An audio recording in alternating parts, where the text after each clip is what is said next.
ಇಲ್ಲಿ ಬಿಜೆಪಿ ಮತ್ತು ಜೆಡಿಎಸ್ ದೋಸ್ತಿ ಬಗ್ಗೆ ಕರ್ನಾಟಕದಲ್ಲಿ ಕಾಂಗ್ರೆಸ್ ಲೀಡರ್ಗಳು ವಿಪರೀತವಾದ ವ್ಯಾಖ್ಯಾನಗಳನ್ನು ಕೊಡ್ತಿದ್ದಾರೆ. ಅಲ್ಲಿ ದೋಸ್ತಿಗಳೇ ಕೂತ್ಕೊಂಡು ಕುಸ್ತಿ ಆಡಿ ಜಟಾಪಟಿ ಮಾಡಿ ಹಲ್ಲಲ್ಲಿ ಮುರ್ಕೊಳ್ಳೋ ಲೆವೆಲ್ಗೆ ಹೋಗ್ತಿದ್ದಾರೆ ಅಂತ ಬಹಳ ರಾಜ್ಯಗಳಲ್ಲಿದೆ. ವಿಚಿತ್ರವಾದಂತಹ ರಾಜಕಾರಣ ಇದು. ಒಂದೊಂದು ರಾಜ್ಯದಲ್ಲಿ ಒಬ್ಬೊಬ್ಬರು ಬಡದಾಡಿ ಜುಟ್ಟಿಡ್ಕೊಂಡು ಜಗಳ ಆಡೋ ಲೆವೆಲ್ಲು, ಇನ್ನೊಂದು ಕಡೆ ಫುಲ್ ಫ್ರೆಂಡ್ಶಿಪ್ ಅಂತೆ. ಅದು ಯಾವ ಸಿದ್ಧಾಂತನೋ ಅದು ಯಾವ ರಾಜಕಾರಣನೋ ನೋಡೋಣ. ನಾಳೆ ನಾಳಿದ್ರಲ್ಲಿ ಡಿ ಕೆ ಸಿಕ್ಕಿದ್ರೆ ಕೇಳ್ಬಿಟ್ಟು ಹೇಳ್ತೀನಿ ಅವ್ರನ್ನೇ. ಹೇಳಿ ಸರ್, ನೀವೇ ಒಂಚೂರು ಎಕ್ಸ್ಪ್ಲೈನ್ ಮಾಡಿ ಸರ್, ನಮ್ಗೆ ಅರ್ಥವಾಗ್ತಿಲ್ಲ ನಮ್ಮ ಕೈಲಿದು ಅಂತ. ರಾಜಕೀಯನ ಅರ್ಥ ಮಾಡ್ಕೊಳಕ್ಕೆ ಕೇರಳದಲ್ಲಿ ಕೇರಳ ಮುಖ್ಯಮಂತ್ರಿ ರಾಹುಲ್ ಗಾಂಧಿ ಮೇಲೆ ಹಿಗ್ಗ ಮಗ್ಗ ಗರಂ ಆಗೋಗಿದ್ದಾರೆ.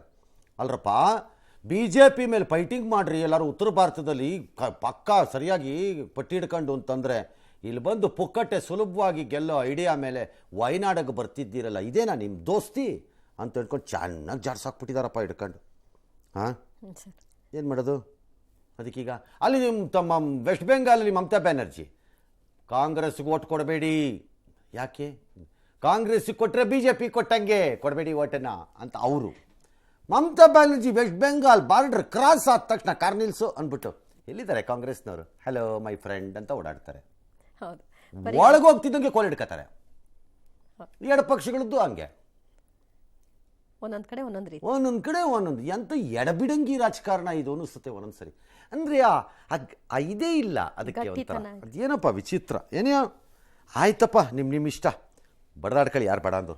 ಎಸ್, ಕಾಂಗ್ರೆಸ್ ಪಕ್ಷ ಆಪರೇಷನ್ ಹಸ್ತ ಮುಂದುವರೆಸಿದೆ. ಚಿಕ್ಕಬಳ್ಳಾಪುರದ ಜೆಡಿಎಸ್ ಮುಖಂಡ ಮಾಜಿ ಶಾಸಕ ಕೆಎನ್ ಬಚ್ಚೇಗೌಡ ಮತ್ತು ಶಿಡ್ಲಘಟ್ಟದಲ್ಲಿ ಪಕ್ಷೇತರಾಗಿ ಸ್ಪರ್ಧಿಸಿದ್ದ ಪುಟ್ಟ ಅಂಜನಪ್ಪ ಅವರನ್ನ ಕಾಂಗ್ರೆಸ್ ಸೇರಿಸಿಕೊಂಡಿದೆ. ಇದೇ ಹೊತ್ತಿನಲ್ಲಿ ಜೆಡಿಎಸ್ ಅಳಿವು ಉಳಿವಿನ ಬಗ್ಗೆ ಕಾಂಗ್ರೆಸ್ ನಾಯಕರು ಪ್ರಶ್ನೆ ಮಾಡಿದ್ದಾರೆ ಸಿಎಂ ಡಿಸಿಎಂ ಆದಿಯಾಗಿ. ಈ ಮಧ್ಯೆ ಸಂಸದೆ ಸುಮಲತಾ ನಾಳೆ ಮಂಡ್ಯದಲ್ಲಿ ಬೆಂಬಲಿಗರ ಸಭೆ ಕರೆದಿದ್ದು ತಮ್ಮ ಮುಂದಿನ ರಾಜಕೀಯ ತೀರ್ಮಾನ ಪ್ರಕಟ ಮಾಡ್ತಾರೆ. ಮಂಡ್ಯದ ಮಹಾಜನರೇ, ನಿಮ್ಮ ಭಾವನೆಗಳಿಗೆ ಧಕ್ಕೆಯಾಗದ ರೀತಿ ನಿರ್ಧಾರ ತೆಗೆದುಕೊಳ್ತೀನಿ ಅಂತ ಟ್ವೀಟ್ ಮಾಡಿದ್ದಾರೆ. ಈ ಮೈಸೂರು ಚಾಮರಾಜನಗರ ಕ್ಷೇತ್ರದ ಬಗ್ಗೆ ವಿಶೇಷ ಗಮನ ಕೊಟ್ಟಿದ್ದಾರಂತೆ ಮುಖ್ಯಮಂತ್ರಿಗಳು. ಕೊಡಲೇಬೇಕಲ್ಲ, ಅಲ್ಲಿ ಕ್ಯಾಂಡಿಡೇಟ್ಗಳು ಗೆಲ್ಲಿಸ್ಕೋಬೇಡವಾ? ಆಮೇಲೆ ಎಲ್ಲ ಭರ್ಜರಿಯಾಗಿ ಏನೇನೋ ಕಾರ್ಯಕ್ರಮ ಎಲ್ಲ ಮಾಡಿದ್ದಾರೆ. ಜೆ ಡಿ ಎಸ್ ಮುಖಂಡರನ್ನು ಇವ್ರು ಸೇರ್ಕೊಳ್ಳೋದು, ಅವ್ರ ಮುಖಂಡರನ್ನು ಅವ್ರು ಸೇರ್ಕೊಳ್ಳೋದು, ಸೆಳಕತಾ ಇರೋದು. ಕೆಲವ್ರಿಗೆ ಅದೊಂಥರ ಹಬ್ಬ ಬಂತು ಅಂದ ತಕ್ಷಣ ಅಂಗಡಿಗೆ ಹೋಗಿ ಬಂದಂಗೆ. ಚುನಾವಣಾ ರಾಜಕೀಯಕ್ಕೆ ಈ ಮಧ್ಯೆ ಚುನಾವಣಾ ರಾಜಕೀಯಕ್ಕೆ ಸಿಎಂ ಸಿದ್ದರಾಮಯ್ಯ ನಿವೃತ್ತಿ ಘೋಷಿಸಿದ್ದಾರೆ. ಹೇಳಾಗಿತ್ತಲ್ಲಪ್ಪ, ಇದನ್ನೇ ಮತ್ತೆ ಹೇಳ್ತಾರವರು. ಹೇಳಿದ್ರಲ್ಲ. ಇನ್ನು ಅವರು ನಮ್ಗೆ ಯಾವ ಟೆನ್ಷನ್ನು ಇಲ್ಲಪ್ಪ, ಅವ್ರು ಮೈಸೂರಲ್ಲೇ ಇರಲಿ, ನಮಗೇನೀಗ ಅಂತ ಬಿ ಜೆ ಪಿಯವರು. ಆಲ್ ರೈಟ್, ನೋಡೇ ಬಿಡೋಣ ಬರ್ರಿ ಎಲೆಕ್ಷನ್ ದಿನ ಯಾರಿಗೆ ಹಾಕ್ಬೇಕು ಅಂತ ತೀರ್ಮಾನ ಮಾಡಿದ್ದೀನಿ. ಇನ್ನೂ ಚುನಾವಣೆಗೆ ನಿಲ್ಲಬಾರದು.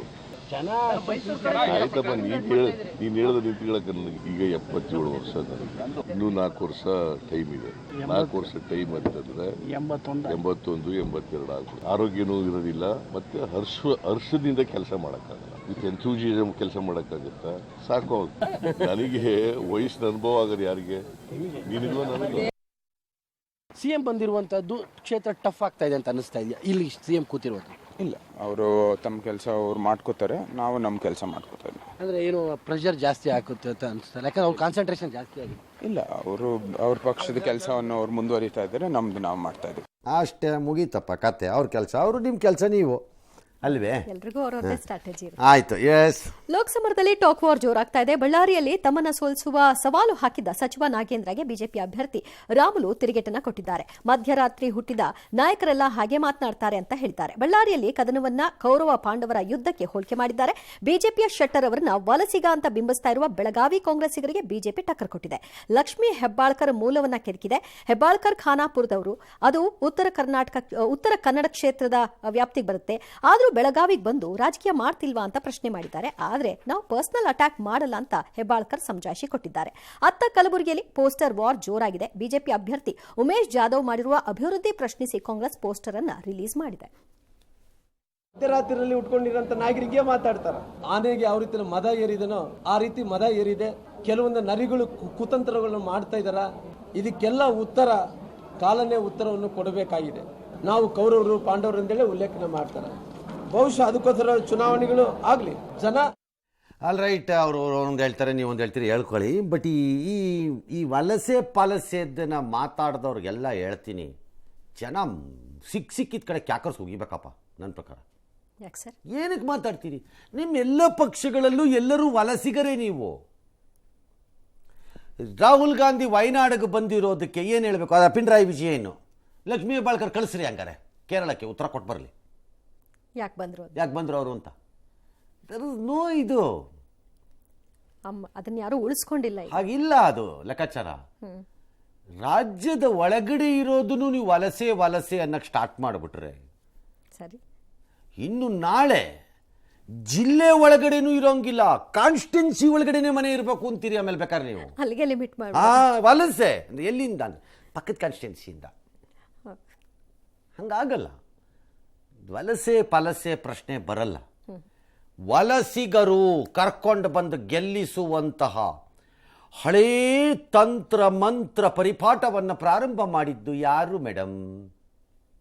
ಸೊ ನೀವು ರಾಜಕಾರಣಕ್ಕೆ ಬರ್ತೀನಿ ಅನ್ಕೊಂಡಿದ್ರೋ ಇಲ್ವೋ, ಆಗ ಕಾಂಗ್ರೆಸ್ ಅಲ್ಲಿ ಇದೇ ಗುಲ್ಬರ್ಗಕ್ಕೆ CM ಸ್ಟೀಫನ್ ಅನ್ನು ಕರ್ಕೊಂಬಂದಿದ್ದು ಕೇರಳದಿಂದ.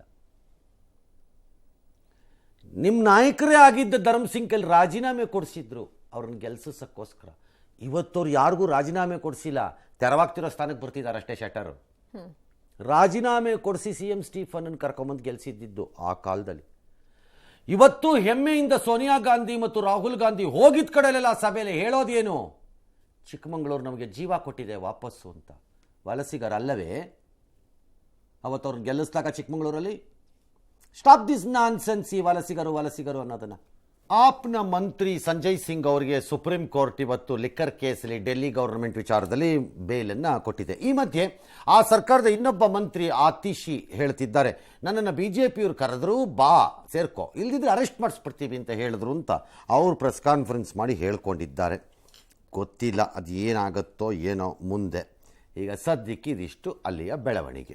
ಎಸ್, ಕಾಂಗ್ರೆಸ್ ನಿರ್ಲಕ್ಷ್ಯದ ಪರಿಣಾಮ ದ್ವೀಪ ಲಂಕಾಪಾಲಾಯಿತು ಅಂತ ಪ್ರಧಾನಿ ಆರೋಪಕ್ಕೆ ಇದೀಗ ಇದು ಅವಾಸ್ತವಿಕ ಮತ್ತು ಘರ್ಷಣೆಗೆ ಕಾರಣವಾಗಬಹುದಾದಂತಹ ಹೇಳಿಕೆ ಅಂತ ಚಿದಂಬರಂ ಆಕ್ರೋಶ ಹೊರಹಾಕಿದ್ದಾರೆ. ಈ ವಿಷಯ ತಮ್ಮ ಬಳಿ ಚರ್ಚೆಗೆ ಬಂದಿಲ್ಲ ಅಂತ ಲಂಕಾ ಸಚಿವರು ಸ್ಪಷ್ಟನೆಯನ್ನ ಕೊಟ್ಟಿದ್ದಾರೆ. ಅಲ್ಲ, ಘರ್ಷಣೆ ಕಾರಣ ಆಗತ್ತೋ ಬಿಡತ್ತೋ ಗೊತ್ತಿಲ್ಲ ಮುಂದೊಂದು ದಿನ. ಬಟ್ ನಮ್ಮದು ರೈಟ್ಸು, ಫಿಷರ್ಮೆನ್ ರೈಟ್ಸನ್ನು ನಾವು ಅಲ್ಲಿ ಪಡ್ಕೊಳ್ಳೇಬೇಕು. ಇಲ್ಲದ್ರೆ ಈ ರೀತಿ ಅರೆಸ್ಟ್ ಮಾಡಿಸ್ಕೊಂಡು ಕೂರಕ್ಕಾಗಲ್ಲ. ನಾವು ಅಲ್ಲಿ ಹೋಗ್ತಿದ್ದಂಗೆ ಅವ್ರು ಅರೆಸ್ಟ್ ಮಾಡ್ಕೊತಾರೆ ಅಂತಂದರೆ ಬೇಕೆ ಎಲ್ಲದಕ್ಕೂ ನಾವೇ ಬೇಕು ಅಂತಂದ್ರೆ ಹೆಂಗಾಗತ್ತೆ? ಫಿಷರ್ಮೆನ್ ರೈಟ್ಸ್ನಾರು ಸೆಕ್ಯೂರ್ ಮಾಡ್ಕೋಬೇಕು ನಾವಲ್ಲಿ. ನೋಡೋಣ ಮುಂದೇನಾಗತ್ತೆ. ಪತಂಜಲಿ ಆಯುರ್ವೇದ ಸಂಸ್ಥೆಯ ಮುಖ್ಯಸ್ಥರಾಗಿರುವಂಥ ಬಾಲಕೃಷ್ಣನ್ ಮತ್ತು ಬಾಬಾ ರಾಮದೇವ್ ಅವ್ರಿಗೆ ಸುಪ್ರೀಂ ಕೋರ್ಟ್ ಅವ್ರು ಕರೆಸಿ ಚೀಮಾರಿ ಹಾಕ್ಬಿಟ್ಟಿದ್ದಾರೆ. ಅಂದರೆ ಅಬ್ಜೆಕ್ಷನ್, ಸಿಕ್ಕಾಪಟ್ಟೆ ಆಕ್ಷೇಪ ಎತ್ತಿದ್ದಾರೆ. ನಾವು ಹೇಳಿದ ಮೇಲೂ ನೀವು ಜಾಹೀರಾತುಗಳನ್ನು ಯಾಕೆ ಕೊಟ್ರಿ ಆ ಥರದಲ್ಲಿ, ಮತ್ತು ಕೇಂದ್ರ ಸರ್ಕಾರ ಯಾಕೆ ಕ್ರಮ ತಗೊಂಡಿಲ್ಲ, ನಿಮ್ಮ ಕ್ಷಮೆಯನ್ನು ನಾವು ಒಪ್ಪಕ್ಕೆ ತಯಾರಿ ಇಲ್ಲ, ನಾವು ಒಪ್ಪಲ್ಲ ಅದನ್ನು, ನೀವು ವಚನ ಭ್ರಷ್ಟತೆ ಆಗೋಗಿದೆ ನಮಗೆ ಅಂತೆಲ್ಲ ಹೇಳಿದ್ದಾರೆ. ಏಪ್ರಿಲ್ 10ಕ್ಕೆ ವಿಚಾರಣೆ ಮುಂದಕ್ಕೆ ಹಾಕಿದ್ದಾರೆ. ಆವತ್ತು ನೀವಿಬ್ಬರು ಹಾಜರಾಗಬೇಕು ಅಂತ ಹೇಳಿದ್ದಾರೆ. ಇವತ್ತು ಹಾಜರಾಗಿದ್ದರು. ಮುಂದೆ ಏನು ಮಾಡ್ತಾರೋ ಗೊತ್ತಿಲ್ಲ. ಬಾಂಗ್ಲಾದಲ್ಲಿ ಶೇಖ್ ಹಸೀನಾ 4ನೇ ಬಾರಿ ಪ್ರಧಾನಿಯಾದ ನಂತರ ಈ ದೇಶದ ಸೋಷಿಯಲ್ ಮೀಡಿಯಾದಲ್ಲಿ ಭಾರತದ ಸೀರೆ, ಮಸಾಲೆ ಪದಾರ್ಥಗಳನ್ನೆಲ್ಲ ಬಹಿಷ್ಕಾರ ಮಾಡಬೇಕು ಅನ್ನೋ ಕ್ಯಾಂಪೇನ್ಗೆ ಅಲ್ಲಿನ ವಿಪಕ್ಷಗಳು ಕೈಜೋಡಿಸಿವೆ. ಆದರೆ ಭಾರತ ವಿರೋಧಿ ಅಭಿಯಾನವನ್ನ ಅಲ್ಲಿನ ಪ್ರಧಾನಿ ಖಂಡಿಸಿದ್ದಾರೆ. ಈ ರೀತಿ ಬಹಿಷ್ಕಾರವನ್ನ ಬಯಸ್ತಾ ಇರೋರು ತಮ್ಮ ತಮ್ಮ ಮನೆಗಳಲ್ಲಿ ಬಹಿಷ್ಕರಿಸಿ ನೋಡೋಣ ಅಂತ ಕೇಳಿದ್ದಾರೆ. ಅವ್ರವ್ರ ಮನೆಯಲ್ಲಿರೋ ಪದಾರ್ಥಗಳು, ಸೀರೆ, ಬಟ್ಟೆ ಎಲ್ಲ ಬಹಿಷ್ಕರಿಸಪ್ಪ ನೋಡೋಣ ಅಂತ ಹೇಳಿದ್ದಾರೆ. ಅದು ಪ್ರಾಬ್ಲಮ್ ಏನಂದರೆ ಅವರಿಗೆ ಶೇಖ್ ಹಸೀನಾನ್ ಸೋಲ್ಸೋಕ್ಕಾಗ್ತಿಲ್ಲ. ಹಾಗೆ ಈಗ ನಮ್ಮಲ್ಲಿರೋ ಹಂಗೇನೆ, ನಮ್ಮ ಥರನೇ ಅದಕ್ಕೆ ಯಾವುದಾದ್ರು ಒಂದು ಬೇರೆ ರೂಪದಲ್ಲಿ ಅದನ್ನು ಸ್ಟಾರ್ಟು. ಈ ಕಡೆ ಈಕೆ ಸ್ವಲ್ಪ ಇಂಡಿಯಾ ಜೊತೆ ಫ್ರೆಂಡ್ಶಿಪ್ ಚೆನ್ನಾಗಿದೆ, ಅದರಿಂದ ಲಾಭನೂ ಬಾಂಗ್ಲಾದೇಶ ಪಡ್ಕೊಂಡಿದೆ, ಅದರಿಂದ ಏನು ಇದಲ್ಲ, ಗೊತ್ತಾಯ್ತಲ್ವಾ? ಹಾಗಾಗಿ ಈ ಥರದ ಅದೇ ಇಲ್ಲಿ ತರಲೆಗಳಿರಲ್ವಾ, ಹಂಗೆ ಅಲ್ಲೂ ತರಲೆಗಳಿರ್ತಾರೆ. ಅಷ್ಟೇ, ರಾಜಕಾರಣ ಎಲ್ಲ ಒಂದೇ ಅಲ್ವಾ? ಓಕೆ, ನೋಡೋಣ ಅದನ್ನ ಆಮೇಲೆ.